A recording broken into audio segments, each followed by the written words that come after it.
guess that's okay.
Hey!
Woohoo!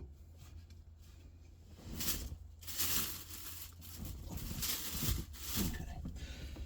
Alrighty. Yeah. Oh, shit.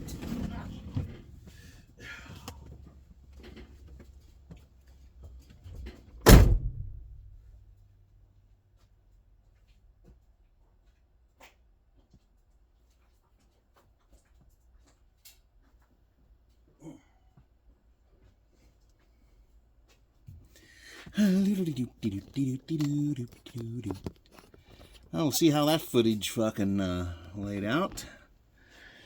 It looks like it was probably turned around goddamn way for most of the fucking time. Yeah. And oh, look. Water ran in my fucking garage again. How the fuck did that happen? Fuck sakes. So anyway. Well, let me try to get the phone in my temporary holder here. All right. Get up against here. There we go. There we go. All right. Well, that's just a little trip to get just a couple things from the store. Just don't really have much money. I kind of got back into a job. I actually got hired by the people that used to have the Heritage Coal place. They bought the property, the one property in PA back, and they have another mine down here in Frostburg. I went there to work because they were gracious enough to hire me back, which is fine. I didn't have a problem with it. I went to work, and I had some major issues down there. This is what I'm accustomed to. I've done this before on coal mining jobs, and I didn't like doing it. And it's kind of rough on production and trying to get dirt moved and get coal out.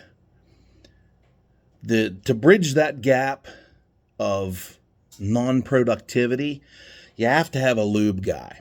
Okay? You got to have a lube guy. Well, where I went, didn't have one. So it was each individual running a piece of equipment. It was your job to fuel the truck, to put oil in it, to put hydraulic fluid in it, to grease it, to do all this stuff, and report anything to a mechanic that's wrong. Okay, fine. Whatever.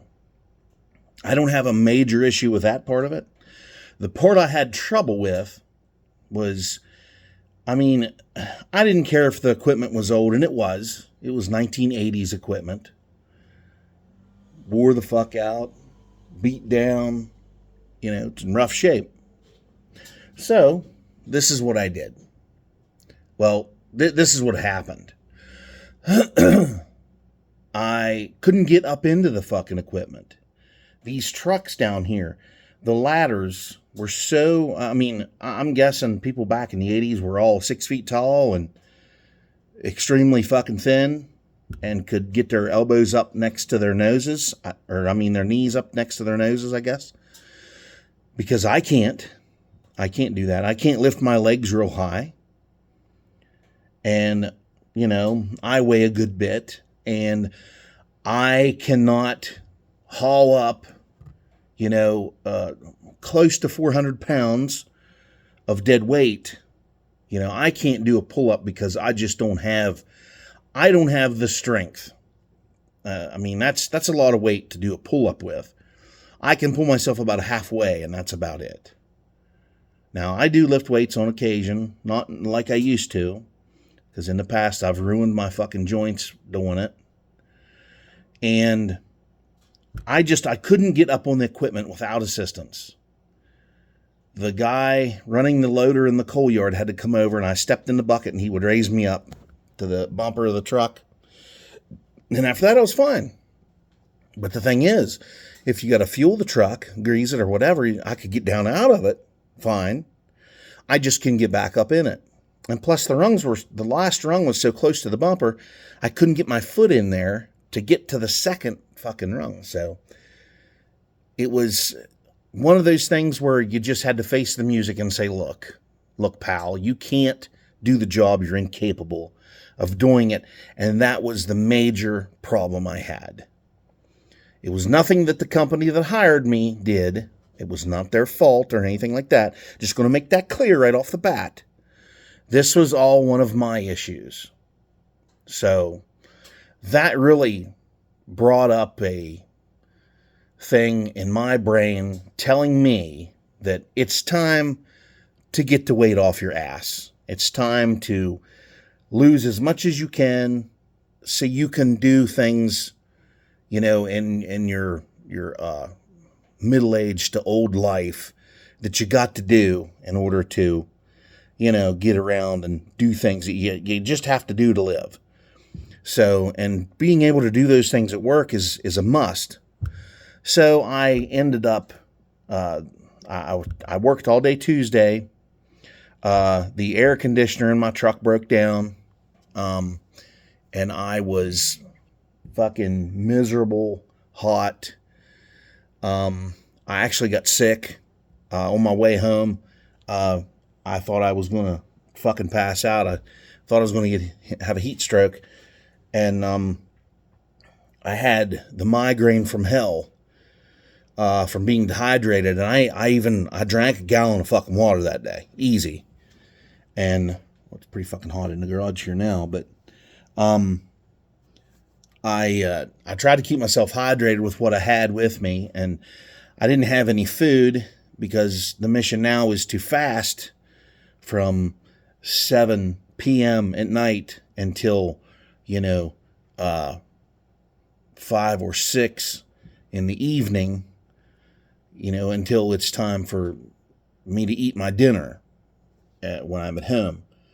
That's the mission. I've done that in the past. I've lost weight with that before in the past. But anyway, the next day, I came home here and I was throwing up and it was crazy. And I mean, I was to the point where I quit sweating. So I thought, I'm going to be in trouble here if I don't get some more water into me. And I had to get a cold washcloth and put over my face. I took some Aleve pills for my headache, and I stripped down to my skivvies and laid on the fucking couch. And then about an hour went past. I was fine. I was pretty good. Then I thought, reality really hit me hard, and I thought, how am I going to do this job tomorrow? How am I going to drag myself back here to do this fucking job tomorrow? Because right off the bat, I hated it. I fucking hated it. It's like, I can't do this job. And when there's something I can't do that it takes me extremely out of my comfort zone, like that did down there, I really, really got to drag myself to try and do it anyway, even though it's beyond my means. I'm not physically capable of doing it. So I tried it for a couple of hours the next day. Then I ended up calling my old boss back that I used to run the sweeper trucks for. He had a dirt haul up here going on. And I asked him, I said, can I come haul dirt for you today? I said, is that what you're doing? He goes, yeah, I'm doing that. If you want to, sure, you can come haul dirt for me today. He said, that's perfectly fine. He said, I have a spot right there for you. And, it's running a triaxle, hauling dirt from the Amazon distribution center they're putting in up here, Kaiser's Ridge. And I was just hauling the dirt to Accident, Maryland. It's right real close. It's just extremely close there, like 3-4 mile fucking distance from each other. So I called the guy that hired me at the coal mine, and I was like, look, I know the guy. I told him what was going on. I told him what happened. And he said, I'll have a guy down there to fix that AC today. And I said, that doesn't matter to me right now. I said, what I'm going to do, I said, I'm just going to go ahead and quit. I said, I'm going to go home. I said, I'm not coming back. I said, I really thank you for the opportunity. I said, I am just incapable of doing this job. I said, I cannot crouch down and crawl around in the mud and put grease on components underneath of a rock truck. I said, I can't climb around like a monkey on the equipment. I said, I just cannot do that anymore. My body will not allow me to do so. I cannot do it. I said, I can't even get up in the damn truck without the guy in the coal yard with his fucking loader to lift me the fuck up to it. So he understood and stuff. And I said, there's no hard feelings. I said, you've done nothing wrong. I said, this is all about me. I said, this is my problem. This is my fault. I said, I'm so eager to get back to work and start earning money again. I said, I just jumped on the first thing that gave me any attention. I said, and well, I said, I just can't do this anymore. I can't do it. I said, so, I thank you for the opportunity. I said, and I will we'll cross paths again later on in the future. I said, maybe I can go to the Myersdale job, maybe. I don't know. I said, I don't know what you got going on over there. And he said he didn't have a place for me there. So I left. I went directly to my old boss, got in the triaxle, ran it the rest of the week. I ran it Wednesday, Thursday, and Friday. And, well, I broke down Friday in the truck. The oil pressure went to 0 when I was sitting in line, idling. It wasn't to 0 at first. After I dumped the first load Friday, I went over and I dumped off. I come out and I looked down on the dash. So I always check the gauges. I skinned my leg on one of them rock trucks down there too. I ripped the fucking hide off my leg and it hurts like son of a bitch today. It's sore. But anyway, looked down seeing that there was no oil pressure in this triaxle. And I called my boss. I told him, I was like, this truck has no oil pressure. And he goes, well, what do you mean? Did you check the oil in it this morning? I was like, of course I did. I checked it. I said, it was full. I said, it was actually over full. Okay. He says, well, what's it doing? I said, it goes down to 0 oil pressure after I'm off the throttle. I said, when it's idling at 500 RPMs and it shuts down. It just said it cuts its own fuel supply off to save itself. I said, and I can't be sitting out there at the Amazon building there, to keep starting this thing over and over and over. It's just going to wear the starter out, and I'm going to have a hell of a time with air pressure and all that other shit. I said, we need to do something with it, see what the fuck the problem is. I said, it might just be a bad gauge, maybe. I said, I've seen that happen. So anyhow, I ended up sitting at a fucking mechanic's garage up there at Kaiser's Ridge. Real good guy. Does good work. He was, we were sitting around shooting the shit, and he said, I have a feeling I know what's wrong. He said, I can put washers, he said, in that oil pump in that thing, he said, and get a strong, pressure back in it. He said, these engines in these trucks, he said, it's a certain kind of engine. I don't know what fucking kind of engine. All I know is it's fucking red. And they are known for faulty oil pumps at low mileage. This truck has 300,000 miles on it. I think that engine did too, because I think it's like the third fucking engine he's went through in this truck. But he says this guy up here says he can fix it by doing that to return normal pressures so it'll stay running. We put an oil filter on it. That didn't work because somebody was saying sometimes they get plugged up and they suck shut and they won't let the oil circulate. And well, it's like, that's bullshit, because at higher RPM, I had oil pressure. I had like 40 pounds when I was driving up the road. So it is what it is, and it'll get fixed, and I'll be back on the fucking road Monday. And we'll just give her hell again. And it was a relief, actually, to get back in the truck. And that's another thing. The grass isn't always greener on the other side. When you do leave one employer for another, it isn't always better. And I'm living proof of that. I've done it a couple of times. I've went back to him so many times for work. It's crazy. And he's a good guy. He keeps taking me back. He keeps putting up with my bullshit. And we're pretty good friends, I think. So, and I will be doing a video on his Camaro. He's got a 67 or 68. I'm not real sure. I think it's a 68, I think. He's had it since, forever. He just got it all restored, and it's sitting in his driveway, and he's like, I don't get a chance to drive it.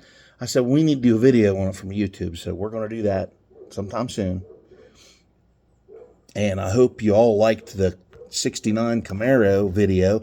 Well, I think y'all did, because it's got like over 1,000 views already, of the cold start on a blue 69 Camaro with the 350 in it from Uncle Big Blocks. That car was professionally restored by a local restorer from here in Frostburg. He's very good at what he does. I've seen a pal of his restorations, and I mean, when it comes to Chevys, he's the fucking cat's ass, especially Camaros and Chevelles. I mean, he's a fucking ace. He doesn't like Corvettes. He doesn't like Fords, which, that's fine. Fuck yeah. Whatever, man. He likes 50 Tri-5 Chevys. He restores those. He's quite good. So, anyway, everybody, I believe I'm back to work for now. I'm trying to get up on my feet here. I'm trying to, I'm going to save up some money here, get stuff paid up, get things back on track, and probably start buying some parts again. I got to get tires for these fucking cars out here. The cop car needs a set of tires all the way around, because I got my fucking wintertime studs on it right now, running it around, because I had a bad back tire. So, we're going to try. We're going to try and get some money together here, make some things happen, and go on with the car show shit that I wanted to do all summer, this summer here, and get a lot of things done. And if I can keep working throughout the winter months, get this fucking small block I've been running my mouth about trying to rebuild here for the last fucking 10 years, I'll get started on it and get it overhauled, and we'll get it back in its home in the Chevelle. We're putting it in the Chevelle. I already made my mind up. I was going to put it in the truck here, the old Patriot machine, but we're not. We're going to pull this engine out of the Patriot machine, and we're going to take the engine that's currently in the Chevelle right now, put a bigger cam in it, and put it in this truck. Put it in the Patriot. So we'll do that then. But I'll probably just pull that out and caddy it for a while until I get that other one in there, because I'm going to get it, I'm going to overhaul it, get it ready for the Chevelle. I'd like to take it to Uncle Big Blocks and put it on his stand and get it all timed up and ready. So all I got to do is bolt that fucker in there and hook up all the wiring, all the hoses and belts and whatever, and just hit the key and fire up and go. Like to, break it in up there proper. So, I'm going to look up this camshaft again that's already currently in it. I'm probably going to get another camshaft, because I don't want to risk running a lobe off of the fucking cam that was in that car for all those years. It sounded good, had a nice choppy fucking rough ass idle. If you check out some of my older videos, you will find some old cold start videos of,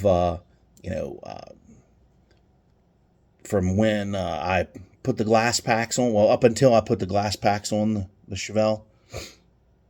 And then before I did a full exhaust system on the Chevelle, I had Flowmasters on it for a while. I had a set of Flowmaster 40s on it.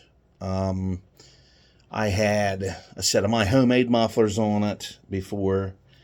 I had, I had a set of Flowtech afterburner mufflers. I had a set of those. They're an oval muffler that's welded. It's fully welded. It looks just like a turbo muffler, but it ain't got the crimps. It's all welded up. I had those on it, and I don't know. I just didn't think it sounded good with those. I don't have any sound bites of that. But I ended up selling those mufflers. I took them off and sold them because I didn't have them on it very long. And then I ran around open headers for a while. But yeah, that's bringing up lots of memories, I'm telling you. So anyway, everybody, have a excellent weekend. Enjoy your Saturday evenings, everybody. And hopefully we'll have more cold start videos of whoever I can go to and have cold starts with. I'm going to hit up my buddy Bud Bennett. We're going to do some cold start shit. He's got a bunch of fucking cars. We should do some cold starts on them, a whole bunch of cold starts at his place. I have to get with him. The one that made my, his wife made my Garlet's High Performance Garage stickers. So we'll head to his house one weekend and get some cold starts from him. He's got a Corvette, a 66 Chevelle. He's got a bunch of fucking shit down there. Camaro. Yeah. So that's what we're going to do. I'm going to go around and I'm going to do that and see how that can happen. And I want to start earning on here. I want to try to start earning some money on YouTube. I'm not sure how that works exactly. I got to research it, and maybe I can earn a few extra bucks on here, throwing some content at all of you. So wish me luck on that. And maybe it'll become something successful one day. Maybe I can earn some and not have to worry about working outside here. Ooh, that would be fucking awesome. So anyway, everybody, have a good one. Have a good weekend. Like, share, comment, subscribe, and I'll see you on the next one.